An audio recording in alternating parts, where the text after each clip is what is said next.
Assalamualaikum warahmatullahi wabarakatuh. Puji syukur kehadirat Allah SWT yang telah memberikan kita nikmat iman, nikmat Islam, sehingga kita bisa melihat video ini, kemudian bisa memberikan suatu pembelajaran tentang materi yang akan kita sampaikan dalam video ini dengan keadaan sehat walafiat.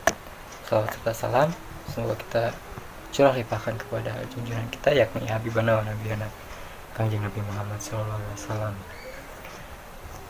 Tak lupa juga saya ucapkan terima kasih kepada dosen pengampu mata kuliah kewarganegaraan Bapak Taupan Nabiyana, sarjana pendidikan master pendidikan. Di video ini kami dari kelompok 8 akan mempresentasikan atau menyampaikan materi tentang ketahanan nasional. Sebelum itu, saya akan memperkenalkan terlebih dahulu anggota dari kelompok 8. Dengan saya, Pupung Ramdhani, NPM 222151035 sebagai moderator, juga nantinya akan menyampaikan materi pertama.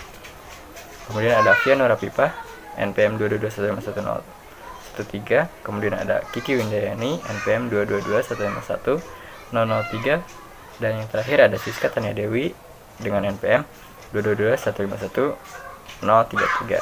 Nah, dalam video ini ada beberapa sub materi yang akan kami sampaikan, yaitu pengertian ketahanan nasional, konsepsi ketahanan nasional, bela negara sebagai upaya mewujudkan ketahanan nasional Indonesia, kemudian ada asas ketahanan nasional, kemudian ada sifat-sifat ketahanan nasional, fungsi dan tujuan ketahanan nasional, konsep astagatra ketahanan nasional dengan poin 1 Trigatra alamiah, dan yang kedua ada Pancagatra sosial. Kemudian ada ATHG, ancaman, tantangan, hambatan, gangguan. Kemudian ada analisis ATHG di Indonesia. Nah, materi pertama yang akan saya sampaikan yaitu tentang ketahanan nasional. Nah, ketahanan nasional sendiri mempunyai pengertian yaitu kondisi ideal suatu negara memiliki kemampuan pengembangan kekuatan nasional sehingga mampu menghadapi segala macam ancaman dan gangguan bagi kelangsungan hidup bangsa yang bersangkutan. Nah, kondisi ketahanan nasional sangat dinamik yang meliputi segenap aspek kehidupan nasional yang berintegrasi, berisi keuletan dan ketangguhan yang mengandung kemampuan pengembangan kekuatan nasional dalam menggapai dan mengatasi segala tantangan, ancaman, hambatan, dan gangguan baik yang datang dari luar dan dari dalam untuk menjamin identitas, integrasi, kelangsungan hidup bangsa dan negara. Kemudian yang kedua ada konsepsi ketahanan nasional dengan poin konsepsi ketahanan nasional sendiri dan juga bela negara sebagai upaya mewujudkan ketahanan nasional Indonesia. Untuk konsepsi ketahanan nasional adalah pengembangan kekuatan nasional melalui pengaturan dan penyelenggaraan kesejahteraan dan keamanan yang serasi selaras dalam seluruh aspek kehidupan secara utuh dan menyeluruh dan terpadu berdasarkan Pancasila, Undang-Undang Dasar 1945, dan wawasan Nusantara. Dengan kata lain, konsepsi ketahanan nasional merupakan pedoman untuk meningkatkan metode keuletan dan ketangguhan bangsa yang mengandung kemampuan pengembangan kekuatan nasional dengan pendekatan kesejahteraan dan keamanan. Kemudian ada bela negara sebagai upaya mewujudkan ketahanan nasional. Bela negara adalah sikap dan perilaku warga negara yang dijiwai oleh kecintaannya kepada negara kesatuan Republik Indonesia yang berdasarkan Pancasila dan Undang-Undang Dasar 1945 dalam menjamin kelangsungan hidup bangsa dan negara. Bela negara dan ketahanan negara memiliki hubungan yang signifikan dalam mewujudkan dan mempertahankan ketahanan negara seperti yang tersirat dalam alinea keempat pembukaan Undang-Undang Dasar 1945. Kemudian ada asas ketahanan nasional yang akan disampaikan oleh rekan saya. Silakan. Saya Fian Nurapipah dengan NPM 222151013. Nah, baik, di sini saya akan menjelaskan mengenai asas ketahanan nasional. Yang pertama ada asas kesejahteraan dan keamanan. Kesejahteraan dan keamanan dapat dibedakan tetapi tidak dapat dipisahkan dan merupakan kebutuhan manusia yang mendasar dan esensial baik sebagai perorangan maupun kelompok dalam kehidupan bermasyarakat, berbangsa dan bernegara. Dengan demikian, kesejahteraan dan keamanan merupakan asas dalam sistem kehidupan nasional dan merupakan nilai intrinsik yang ada padanya.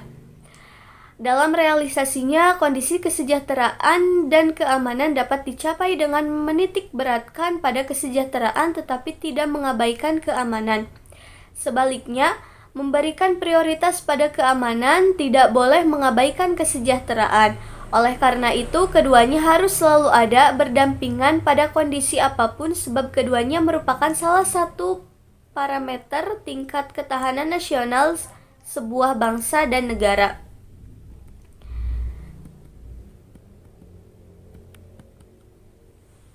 Nah, yang kedua ada asas komprehensif integral atau menyeluruh terpadu. Sistem kehidupan nasional mencakup segenap aspek kehidupan bangsa secara utuh, menyeluruh dan terpadu dalam bentuk perwujudan persatuan dan perpaduan yang seimbang, serasi dan selaras dari seluruh aspek kehidupan bermasyarakat, berbangsa dan bernegara. Dengan demikian, ketahanan nasional mencakup ketahanan segenap aspek kehidupan bangsa secara utuh, menyeluruh dan terpadu atau komprehensif integral. Nah, yang ketiga ada asas mawas ke dalam dan mawas keluar. Sistem kehidupan nasional merupakan perpaduan segenap aspek kehidupan bangsa yang saling berinteraksi. Di samping itu, sistem kehidupan nasional juga berinteraksi dengan lingkungan sekelilingnya. Dalam prosesnya dapat timbul berbagai dampak baik yang bersifat positif maupun negatif. Untuk itu diperlukan sikap mawas ke dalam dan sikap mawas keluar.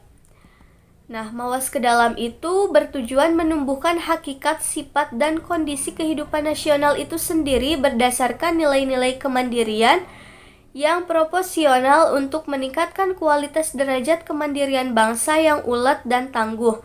Hal itu tidak berarti bahwa ketahanan nasional mengandung sikap isolasi dan atau nasionalisme sempit. Yang kedua ada mawas keluar. Nah, mawas keluar bertujuan untuk dapat mengantisipasi dan ikut berperan serta menghadapi dan mengatasi dampak lingkungan strategis luar negeri serta menerima kenyataan adanya saling interaksi dan ketergantungan dengan dunia internasional.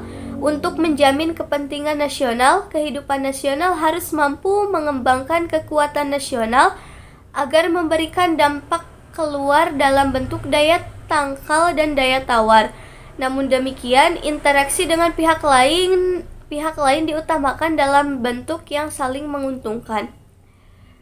Selanjutnya ada asas kekeluargaan. Asas kekeluargaan mengandung keadilan, kearifan, kebersamaan, kesamaan, gotong royong, tenggang rasa, dan tanggung jawab dalam kehidupan bermasyarakat, berbangsa, dan bernegara. Dalam asas ini diakui adanya perbedaan yang harus dikembangkan secara serasi dan dalam hubungan kemitraan serta dijaga agar tidak berkembang menjadi konflik yang bersifat antagonistik yang saling menghancurkan. Selain itu ada sifat-sifat ketahanan nasional. Yang pertama ada sifat mandiri. Ketahanan nasional bersifat percaya pada kemampuan dan kekuatan diri dengan keuletan dan ketangguhan yang mengandung prinsip tidak mudah menyerah serta bertumpu pada identitas, integritas, dan kepribadian bangsa. Kemandirian atau independen ini merupakan prasyarat untuk menjalin kerjasama yang saling menguntungkan dalam perkembangan global atau interdependen. Yang kedua ada sifat dinamis. Ketahanan nasional tidaklah tetap melainkan dapat meningkat atau menurun tergantung pada situasi dan kondisi bangsa dan negara serta kondisi lingkungan strategisnya. Hal ini sesuai dengan hakikat dan pengertian bahwa segala sesuatu di dunia ini senantiasa berubah dan perubahan itu senantiasa berubah pula. Oleh karena itu, upaya peningkatan ketahanan nasional harus selalu diorientasikan ke masa depan dan dinamikanya diarahkan ke pencapaian kondisi kehidupan nasional yang lebih baik.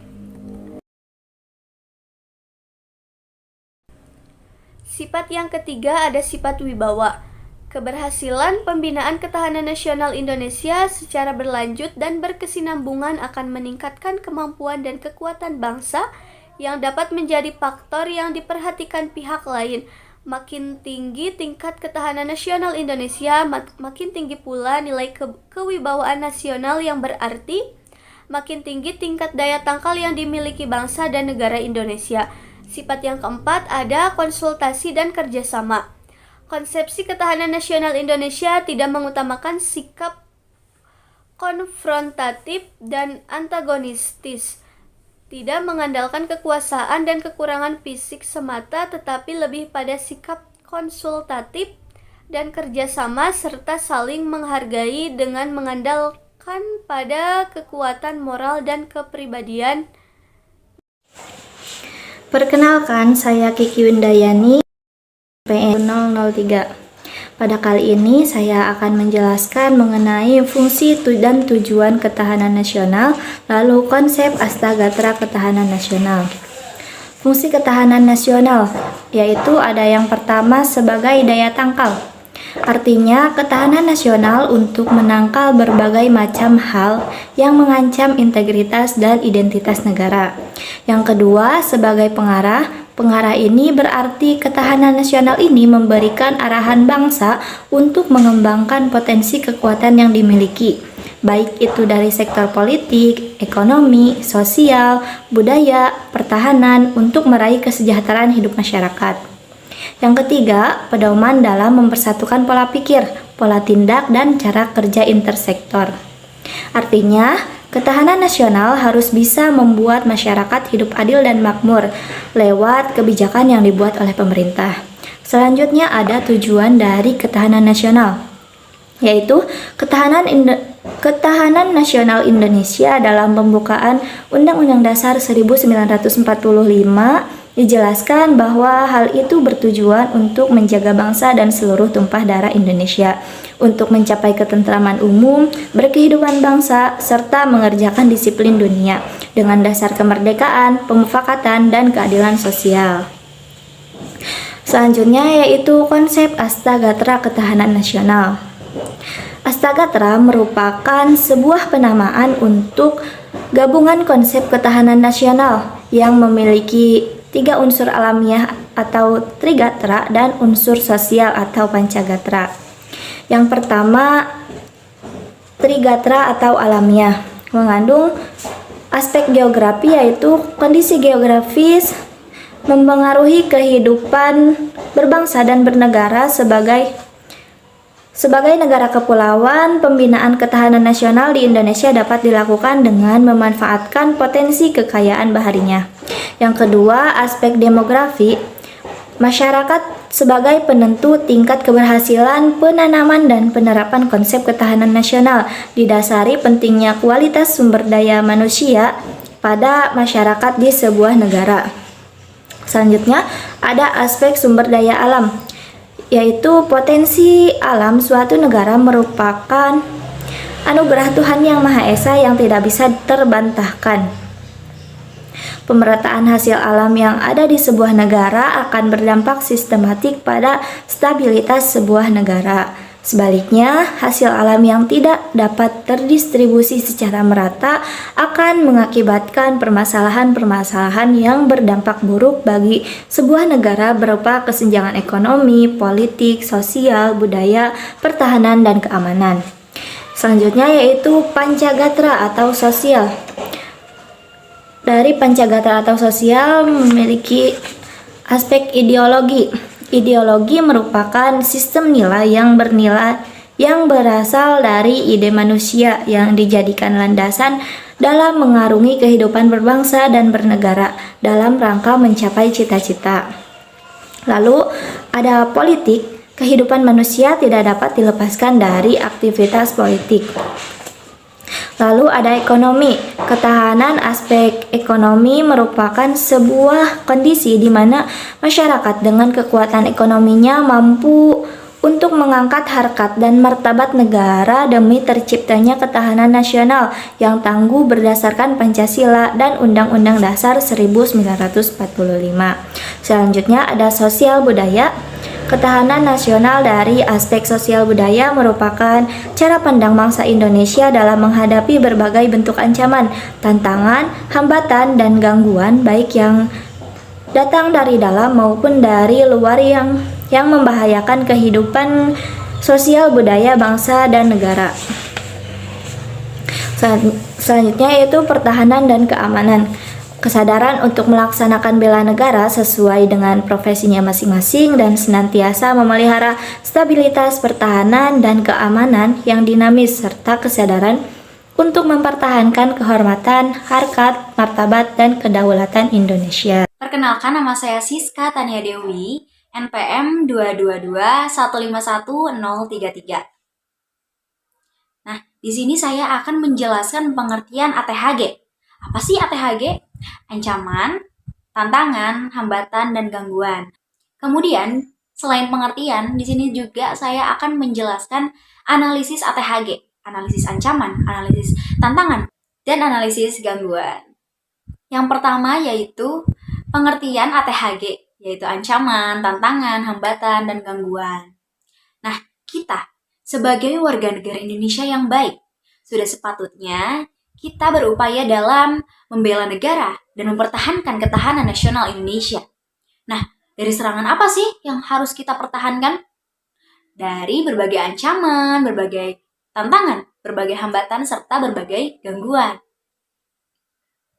terhadap negara kita, Negara Kesatuan Republik Indonesia. Seperti halnya para pahlawan yang telah gugur di medan perang, sudah mati-matian berjuang demi membela tanah air kita sampai tanah air kita merdeka.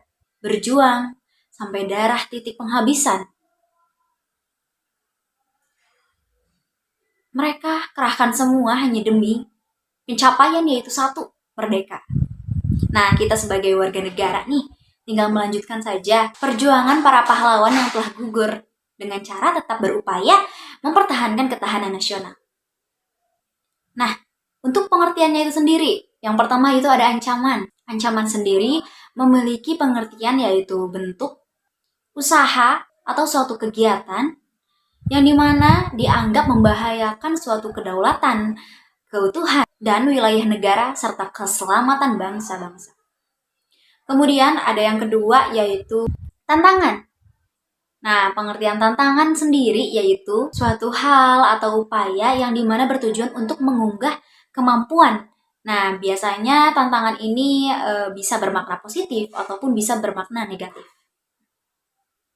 Kemudian yang ketiga ada hambatan. Hambatan sendiri memiliki pengertian yaitu suatu tindakan atau suatu usaha di mana dilakukan baik dari luar negeri maupun dari dalam negeri yang bertujuan untuk menghambat atau menghalangi suatu perkembangan yang positif dalam sebuah negara. Nah, yang terakhir nih ada pengertian dari gangguan. Gangguan sendiri adalah suatu usaha yang dilakukan baik dari dalam negeri maupun dari luar negeri yang bertujuan untuk mengganggu kestabilitasan sebuah negara. Nah, itulah pengertian dari ATHG yaitu ancaman, tantangan, hambatan, dan gangguan. Nah, kemudian ancaman, tantangan, hambatan, dan gangguan itu menyerang apa sih? Apa yang diserang oleh ATHG ini? Nah, yang diserang oleh ATHG ini yang pertama yaitu ada integritas.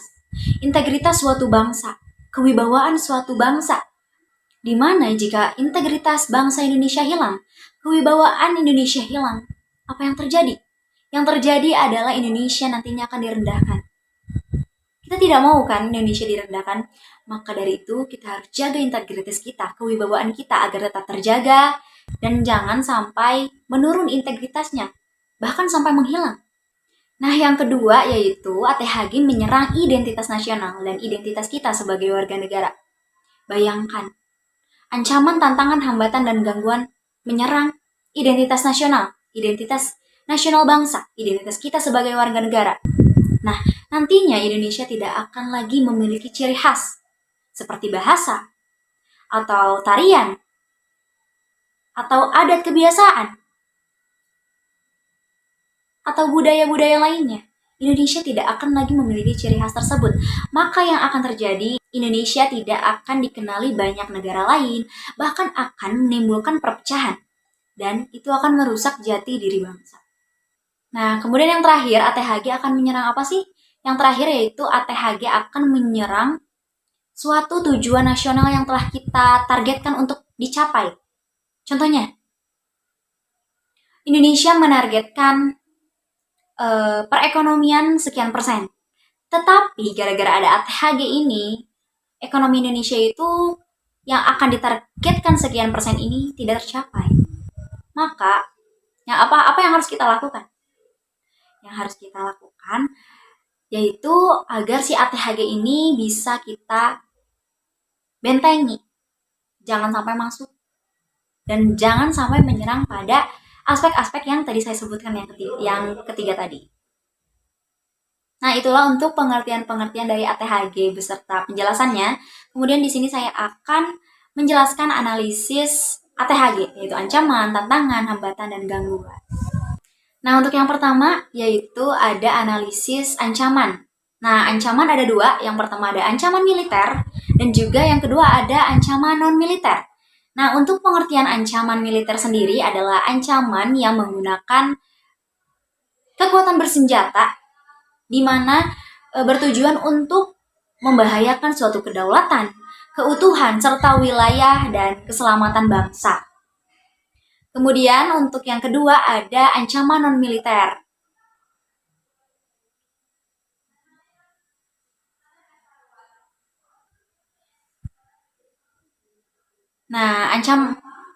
Ancaman jenis non-militer ini sama ya tujuannya yaitu membahayakan kedaulatan negara, keutuhan wilayah, serta keselamatan bangsa. Tetapi yang membedakan dari ancaman yang saya sebutkan tadi yaitu tidak menggunakan kekuatan bersenjata, melainkan melalui ancaman politik, ancaman budaya, ancaman ekonomi, dan ancaman yang berdimensi ideologi. Kemudian yang kedua ada analisis tantangan. Nah, untuk analisis tantangan sendiri ada 3 contoh. Yang pertama ada intervensi, yang kedua ada KKN, korupsi, kolusi, nepotisme. Kemudian yang ketiga ada kriminalitas. Nah, untuk pengertian dari intervensi sendiri, yaitu intervensi adalah keikutsertaan pihak lain, pihak asing, yang ikut serta dalam kebijakan-kebijakan pemerintah yang ada di Indonesia. Kemudian yang kedua ada KKN, korupsi, kolusi, dan nepotisme. Nah, untuk korupsi sendiri sudah tidak asingnya dengan bahasa kalimat korupsi. Korupsi sendiri memiliki pengertian yaitu penyelewengan dana pemerintah tetapi digunakan oleh perseorangan. Kemudian untuk pengertian dari kolusi sendiri, kolusi memiliki arti suatu musyawarah mufakat yang dilakukan oleh 2 orang atau lebih, tetapi secara rahasia dan menghasilkan tujuan yang sebenarnya tidak baik demi mencapai keuntungan semata. Nah, itu untuk pengertian dari kolusi. Nah, untuk pengertian nepotisme. Nepotisme memiliki pengertian memanfaatkan suatu jabatan atau kedudukan seseorang demi kepentingan keluarga. Atau dalam bahasa lain yaitu jalur belakang. Nah, untuk arti dari nepotisme itu sendiri yaitu memanfaatkan suatu jabatan atau kedudukan seseorang demi kepentingan keluarga. Nah, selain intervensi, kemudian ada KKN, korupsi, kolusi, dan nepotisme, ada juga yang ketiga, kriminalitas. Kriminalitas sendiri adalah bentuk suatu tindakan yang tidak taat pada peraturan. Nah, tindakan ini dapat membawa pengaruh negatif di lingkungan sekitar. Nah, itulah penjelasan dari analisis tantangan, kemudian ada analisis hambatan. Contoh dari analisis hambatan yaitu adanya konflik, kemudian eksklusivitas diri atau kelompok, merasa dirinya bahwa paling baik, paling benar, dan itu tidak baik ya teman-teman. Kemudian yang ketiga ada akulturasi budaya. Masuknya budaya asing ke Indonesia memang ada pengaruh positifnya, ada pengaruh negatifnya. Pengaruh positifnya kita sebagai warga negara Indonesia jadi mengetahui budaya-budaya asing, jadi menambah wawasan. Tetapi ada pengaruh negatifnya yang sangat disayangkan bagi bangsa kita.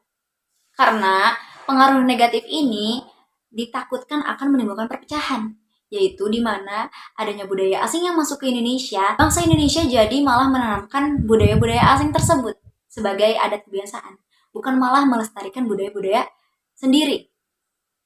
Dan itu sangat disayangkan. Kemudian yang keempat, yaitu yang terakhir, analisis gangguan. Nah, analisis gangguan ada dua, yaitu gangguan dari dalam negeri dan juga dari luar negeri.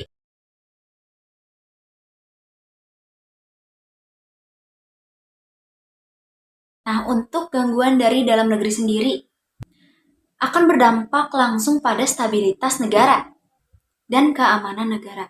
Misalnya saja yaitu makar, yang biasanya dilakukan oleh pihak-pihak yang sengaja menggulingkan pemerintahan. Kemudian yang kedua ada gangguan dari luar negeri.